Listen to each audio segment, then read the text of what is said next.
வணக்கம். All in one zone devotion சேனலுக்கு உங்களை அன்புடன் வரவேற்கிறேன். இன்னைக்கு நம்மளுடைய சேனல்ல நாளைய தினம் போகி பண்டிகை வருகிறதுங்க. அந்த போகி பண்டிகைக்கு நாம என்ன செய்ய வேண்டும், எப்படி நம்ம போகி பண்டிகையை கொண்டாட வேண்டும், எப்படி வழிபட வேண்டும் அப்படின்னு தாங்க நம்ம வீடியோவில் இன்னைக்கு பார்க்க போகிறோம். அதற்கு முன்னால் நம்முடைய சேனலை தான் ஃபர்ஸ்ட் டைம் பார்க்குறவங்களா இருந்தாலும் சரி, சப்ஸ்கிரைப் பண்ணாமல் பார்க்குறவங்களா இருந்தாலும் சரி, நம்ம சேனலை சப்ஸ்கிரைப் பண்ணிக்கோங்க. கூடவே அந்த பெல் பட்டனை ப்ரெஸ் பண்ணிக்கோங்க.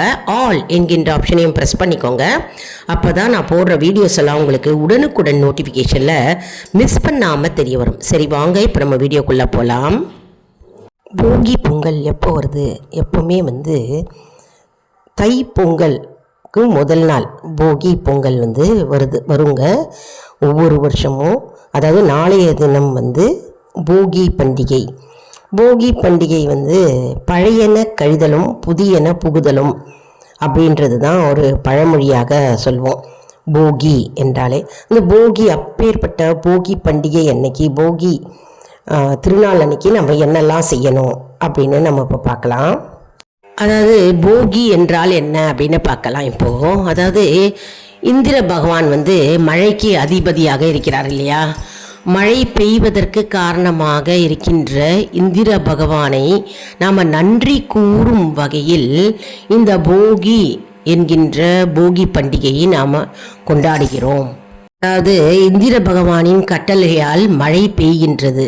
அந்த மழை பெய்யும்போது மக்கள் அனைவரும் செழிப்பாக வாழ்கின்றார். அந்த இந்திர பகவானிற்கு நம்ம வணக்கத்தை, அதாவது நம்ம நன்றி தெரிவிக்கும் வகையில் தான் இந்த போகி பண்டிகையை நாம் அனைவரும் கொண்டாடுகிறோம் என்று ஒரு கருத்து இருக்கிறதுங்க. மேலும் இந்த மார்கழி மாதம் 30 நாளும் ஆண்டாள் நோன்பு இருந்து இறைவனை மனம் புரிகிறார். மனம் புரிந்து சுகபோகங்களை அனுபவிக்கிறார். அதற்காக நன்றி செலுத்தும் வகையில் மார்கழி மாத கடைசியில் வருகின்ற இந்த நாளே தான் போகி பண்டிகையாக கொண்டாடப்படுகிறது. அதாவது சுகபோகங்களை அனுபவித்த ஆண்டாள் போகி பண்டிகை என்று போகங்கள் நிறைந்த இந்த போகி பண்டிகையை நாம் அனைவரும் கொண்டாடுகிறோம் என்று இன்னொரு கருத்து இருக்கிறதுங்க. மேலும் இந்த மார்கழி மாதத்தில் உபயோகமற்ற பொருட்கள், பழைய பொருட்கள் இருக்கும் இல்லையா, அதெல்லாம் நம்ம போக்குகின்ற நாளாக அந்த நாள் அமைகிறது. அதனால் போகி என்று சொல்கிறோம். போக்கி என்ற நாள் தான் மருவி போகி என்று நாம் அனைவரும் அழைக்கிறோம். அதனால தான் இந்த நாளுக்கு போகி என்று நாம் அழைக்கிறோம். அதாவது நம்ம இந்த நாளில் நம்ம என்ன செய்யணும் அப்படின்னு நம்ம பார்க்கலாம். அதாவது போகிக்கு இந்திரனின் ஆசையாகிய நாளாகவும் சரி, மற்றும் இயற்கையின் ஆசைக்குரிய நாளாக இரண்டும் சேர்ந்த நாள் தான் போகி. அந்த போகி என்று விவசாயிகளும் கொண்டாட வேண்டும். மற்றும் அதாவது மார்கழி மாதம் முழுவதும் தட்சயாயன புண்ணிய காலம் அப்படின்னு சொல்லுவோம். மற்றும் அடுத்த நாள் தை மாதம் பிறக்குது இல்லையா, தை 1ஆம் தேதி பிறக்கிறது உத்தராயண புண்ணிய காலம் பிறக்குகிறது. அந்த உத்தராயணம் புண்ணிய காலம் பிறக்கும் நாளில் மக்கள் அனைவரும் என்ன செய்வாங்க, வீடெல்லாம் வெள்ளை அடிப்பார்கள், சுத்தம் செய்வார்கள். வீடு முழுவதும் முழுகி பெருக்கி சுத்தம் செய்து ஒட்டடை அடித்து மற்றும் வீட்டை அலங்காரம் செய்து அவர்கள் வீட்டை அப்படியே லக்ஷ்மி கடாட்சமாக வைத்திருப்பார்கள். அதாவது உத்தராயணம் புண்ணிய காலம் தை 1ஆம் தேதி பிறக்க போகுது. அதுக்கு முதல் நாளை நம்ம அனைவரும் வீட்டில் சுத்தம் செய்து நம்ம வைத்திருப்போம். இந்த போகி பண்டிகை விவசாயிகள் அனைவரும் கொண்டாட வேண்டுங்க. மற்றும் நம்ம அனைவரும் எப்படி கொண்டாட வேண்டும்னா, வீட்டை சுத்தம் செய்து நம்ம ஏற்கனவே பார்த்தா மாதிரி எல்லாரும் சுத்தம் செய்து வச்சுருப்போம் வீட்டை. அந்த மாதிரி நம்ம வீட்டை இந்த உத்தராயண புண்ணிய காலத்தை நம்ம வரவேற்கும் வகையில் தை மாதத்தை, தை திருநாளை நம்ம தை மகளே வருக, தை மகளே வருக என்று தை மகளை நம்ம வரவேற்கும் வகையில் நம்ம வீட்டை சுத்தம் செய்து அலங்காரம் செய்து வெள்ளை அடித்து வீட்டை வைத்திருப்போம். அப்படி தான் வைத்திருக்க வேண்டுங்க அனைவரும். இவ்வாறு நம்ம வீடு, அலுவலகம் மற்றும் கடையை வந்து நம்ம சுத்தமாக வச்சுருக்கணுங்க. எல்லாத்தையும் சுத்தமாக வச்சு பழையன கழிதலும் புதியன புகுதலும் தான் நம்ம இதற்கு சொல்லுவோம். அதாவது பழசாக இருக்கிற அனைத்தையும் வந்து நம்ம கழித்து விட்டு நம்ம வந்து புதியன புகுதலும் நம்ம வெள்ளை அடித்து சுத்தம் செய்து கடை, அலுவலகம், வீடு எல்லாத்தையும் நம்ம சுத்தம் செய்வோம் இல்லையா? அதனால் புதியன புகுதலும் என்று நாம் அனைத்து பொருட்களையும் நாம் அப்படி செய்ய வேண்டும். அது மட்டும் இல்லைங்க, நம் மனதில் இருக்கும் கெட்ட எண்ணங்கள் மற்றும் தீய எண்ணங்கள் மற்றும் துன்பங்கள், துயரங்கள் எல்லாமே வந்து நம்ம நீக்கிவிட வேண்டும். எல்லாமே போய்விட்டது, போகி என்கின்ற போக்கி அப்படின்னு போக்கி விட்டது, போகி அன்னைக்கு அப்படின்னு நம்ம துயரங்கள்லாம் தனியாக எடுத்து வச்சிடணும், வெளியே எடுத்து வச்சிடணும். துன்பங்கள், துயரங்கள் எல்லாத்தையுமே மனதில் இருக்கும் அனைத்து இன்னல்களையும் வந்து நம்ம தூக்கி எறிய வேண்டும். ஒரு பக்கத்தில் வெளியில் தூக்கி எறிய வேண்டும். அதான் வந்து போகி திருநாள் நம்ம கொண்டாடுகிறோம். அதாவது நம்ம வீட்டை மட்டும் சுத்தம் செய்யக்கூடாதுங்க, மனதில் இருக்கின்ற தீய எண்ணங்களை வந்து நம்ம அகற்ற வேண்டும். அந்த நாள் தான் வந்து போகி என்று நம்ம கொண்டாடுகிறோம். மற்றும் இது வந்து நம்ம எப்படி கொண்டாடுவது அப்படின்னு நம்ம பார்க்கணும் இல்லையா? அதாவது வாசலில் போகி என்று வாசலில் வந்து நம்ம வேப்பிலை கட்டுவோம். மற்றும் ஆவாரம்பூ, வேப்பிலை, மாவிலை மற்றும் வந்து பீலைப்பூ என்கின்ற பாம்பு வந்து வீட்டுக்குள் நுழையாமல் இருக்குமா, அந்த பூக்களை, பீலைப்பூ என்ற பூக்களை நம்ம வந்து வாசலில் கட்டுவோம். அது வந்து கிராமப்புறத்தில் தான் கிடைக்குங்க, நகர்ப்புறத்தில் அந்த மாதிரி பூ கிடைக்காது. நம்ம வந்து நிலை வாசலில் வந்து வேப்பங்கொத்து மற்றும் வந்து மாவிலை தோரணங்கள் இதெல்லாம் நம்ம முன்னதாகவே, அதாவது தை மாதம் பிறக்குது இல்லையா? தை மாதம் பிறக்கிறதுக்கு முன்னாலேயே போகி என்று நாளைய தினம் வந்து வீட்டை நம்ம அலங்காரம் செய்வோம். வாசலில் வந்து நம்ம இதெல்லாம் வந்து போட்டு அலங்காரம் செய்வோம். பெரிய கோலங்களை போட்டு கலர் மாவிளா கோலம் போட்டு நம் வீட்டை வந்து அலங்காரம் செய்வோம். இதெல்லாம் வந்து நம்ம தைத்திருநாளை வரவேற்கும் வகையில் நாம் வந்து போகி பண்டிகை என்று நம்ம செய்கிறோம். அதாவது உத்தராயண புண்ணிய காலம் வருகிறது இல்லையா? அதனால் அதற்கு முன்னதாக நம்ம வந்து வீட்டை அலங்காரம் செய்கிறோம். மற்றும் வீட்டில் வந்து பூச்சிகள் மற்றும் எந்த விஷ ஜந்துக்கள் வீட்டில் நுழையாத வண்ணம் வந்து நம்ம இந்த வீட்டை வந்து வாசலில் வந்து இதெல்லாம் கட்டுறவங்க. இந்த மாதிரி தோரணங்களை நாம் தை திருநாளுக்கு முதல் நாள் நம்ம கட்டுகிறோம். மற்றும் தை பொங்கல் அன்னைக்கு திருஷ்டிப்படாமல் மற்றும் எதிர்மறை சக்திகள் வீட்டில், துர்சக்திகள் நுழையாத வண்ணம், விஷப்பூச்சிகள் வீட்டில் நுழையாத வண்ணம் நாம் வந்து கண்டிப்பாக வாசலில் வந்து நம்ம மாவிலை தோரணம் மற்றும் வேப்பிலை கிடைக்கும். அப்படி கிடைக்கல அப்படின்னா நீங்கள் வந்து மார்க்கெட்டில் கூட கிடைக்குங்க வேப்பிலை.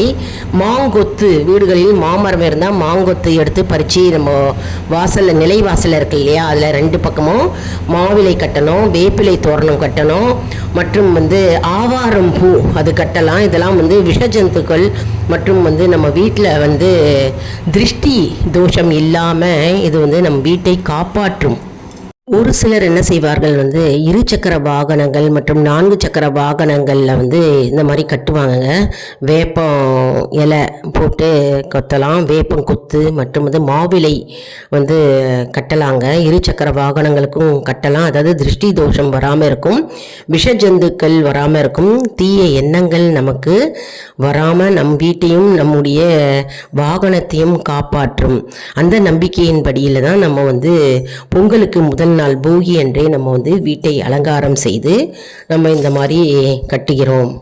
சில பேர் வாசலில் வந்து கோலம் வந்து பெயிண்டில் கோலம் போடுவாங்க. அந்த வண்ண அழகான கலர் பெயிண்ட்ஸில் கோலம் போடும்போது வீட்டுக்கு வருபவர்கள் வந்து அந்த கோலத்தை பார்க்கும்போதே மன மகிழ்ச்சி அடைவார்கள். மற்றும் வந்து இனம் புரியாத மகிழ்ச்சி வரும். மற்றும் வீட்டுக்கு வருபவர்கள் மனம் மகிழ்ச்சியோடு இருப்பார்கள். நம்ம வீட்டில் இருப்பவர்களும் வந்து அதை கோலத்தை பார்க்கும்பொழுது ஆனந்தம் அடைவோம். மற்றும் வந்து இனம் புரியாத ஒரு சந்தோஷமும் தன்னம்பிக்கையும் நமக்கு வருங்க. அந்த கோலத்தை பார்க்கும்போதே ஒரு ஐஸ்வர்யமும் லக்ஷ்மி கடாட்சமும் அந்த கோலம் வந்து நமக்கு உணர்த்தும். அதனால் வந்து நம்ம போகி அன்னைக்கு பெரிய கோலமாக போடுவோம். எல்லார் வீட்லேயும் அப்படி போடுவது நல்லது. நல்ல கலர் கோலமாக கலர் கோலம் போடலாம். மற்றும் வந்து காவி அடித்தும் போடலாம். சில பேர் காவி போட்டு கோலத்தை போடுவாங்க, படிக்கோலம் போடுவாங்க, மற்றும் வந்து முகூர்த்த கோலம் போடுவாங்க, வண்ண வண்ண டிசைனில் கோலம் போடுவாங்க. போகி அன்னைக்கு, பொங்கல் அன்னைக்கு நிறைய பெரிய பெரிய கோலங்களை போட்டு வீட்டு வாசலை அசத்துவார்கள். அது வந்து மங்களகரமாக இருக்குங்க, லக்ஷ்மி கடாட்சமாக இருக்கும், மற்றும் மன நிறைவு ஏற்படும், மற்றும் நல்ல சிந்தனைகள் நமக்கு உண்டு பண்ணும் இல்லையா. நேர்மறை சிந்தனைகள், நேர்மறை எண்ணங்கள் நமக்கு உண்டாகும்.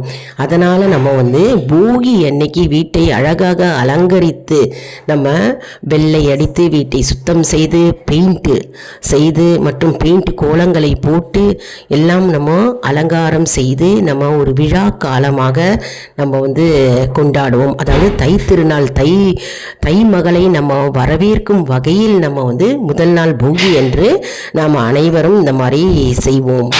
இன்னும் சொல்லப்போனால் நம்ம இயற்கைக்கு நன்றி சொல்ல வகையில் இந்த போகி திருநாள் அமைந்திருக்கிறது என்று பார்த்தோம் இல்லையா. அதாவது போகி திருநாள் என்றாலே நம்ம வந்து இயற்கைக்கு நன்றி சொல்கிறோம்.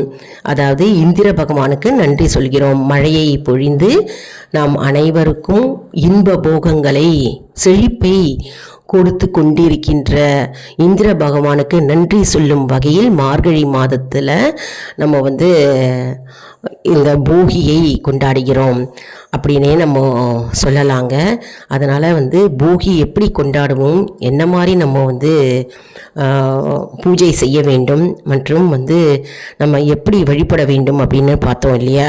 மற்றும் வந்து பிரசாதம் அப்படின்னு நம்ம பார்த்தோம்னா, போகி அன்னைக்கு நம்ம வடை செய்யலாம், பாயசம் செய்யலாம், உளுத்தம் வடை, கடலைப்பருப்பு வடை, பாயசம் வந்து என்ன பாயசம் வேணாலும் செய்யலாம். கடலைப்பருப்பு பாயசம் செஞ்சால் வந்து ரொம்ப விசேஷங்க.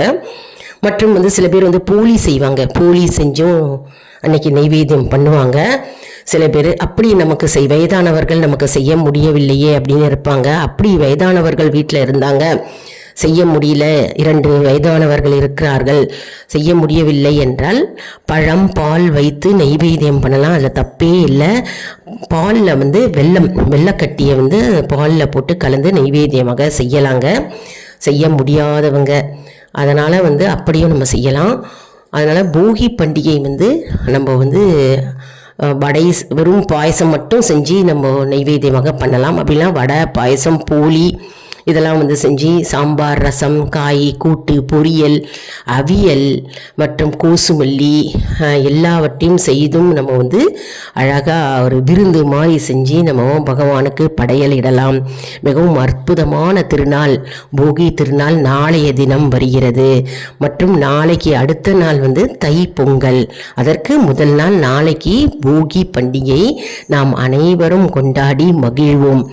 மற்றும் வந்து பழைய பொருட்களையெல்லாம் நம்ம வந்து அப்புறப்படுத்தி புதிய பொருட்களை நாம் வீட்டில் வைக்க வேண்டும். எப்பொழுதுமே வந்து பழைய ரொம்ப கிழிஞ்சி போன துணிகள், வெளுத்து போன துணிகள் அதெல்லாம் உடுத்தக்கூடாது. மற்றும் செருப்பு பார்த்திங்கன்னா கூட ரொம்ப பழைய செருப்பு, கிழிஞ்சி போன செருப்பு அதையே உபயோகம் செய்து தைச்சி போட்டுப்பாங்க சில பேர். அந்த மாதிரி செய்யக்கூடாது. நம்ம வந்து புதிய பொருட்கள், புதியனது வாங்க வாங்க வாங்க நமக்கு புதியது நிறைய நமக்கு சேருங்க, பொருளும் சரி பொண்ணும் சரி. அதனால் பழைய பொருட்களை எப்பவுமே நம்ம வந்து அப்புறப்படுத்த வேண்டும், தனியாக எடுத்து ஓரம் கட்டி விட வேண்டும். அதனால தான் பழையன கழிதலும் புதியன புகுதலும் அப்படின்னே சொல்கிறாங்க. இந்த போகி பண்டிகையினுடைய தத்துவமே அதுதான். எப்பவுமே வீட்டை வந்து சுத்தமாக வச்சுருக்கணுங்க. போகி அன்னைக்கு அப்படின்னு இல்லை, எப்பவுமே வந்து வீடை பெருக்கி சுத்தம் செய்து ஒட்டடை அடித்து, ஒட்டடை எங்குமே வீட்டில் இருக்கக்கூடாது. அதனால் வீட்டை எப்பவும் லக்ஷ்மி கடாட்சமாக சுத்தமாக வச்சுருக்கணும். வீட்டில் வந்து வாசனை திரவியம் போடலாம்.